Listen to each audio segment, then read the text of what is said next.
māja, darbs, darbs, māja, māja, darbs, darbs, māja.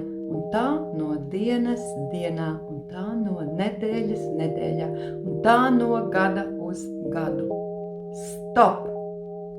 Vai tu esi laimīgs?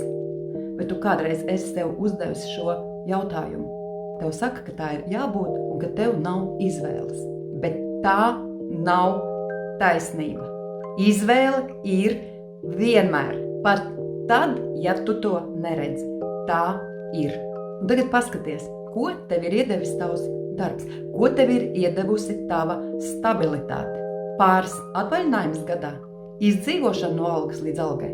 Un tagad padomā, lūk par ko.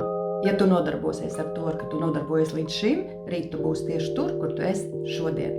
Bet, ja tu uzņemsies risku, un ja tu sāksi darīt kaut ko citu, tad rīt tu vari izcīnīt savu brīvību, savu ceļu, savu dzīvi. Un kas notiks, ja tev tas neizdosies? Nenotiks nekas. Tu vienkārši aizies atpakaļ tajā pašā līmenī, kurā tu esi tagad. Bet kurš tev ir teicis, ka tev neizdosies? Ja tu klausies šo video, tu jau esi uz pārmaiņu sliekšņa. Un cik ilgi tu vēl taisies gaidīt, lai tava dzīve pati no sevīm izmainīsies, tā pati no sevīm neizmainīsies? Ja tu gribi savādāk, sāc rīkoties savādāk. Gal galā tu neesi koks, tu vari kustēties. Un tev nav jādzīvo pēc citu cilvēku scenāriju. Tu vari veidot savējo.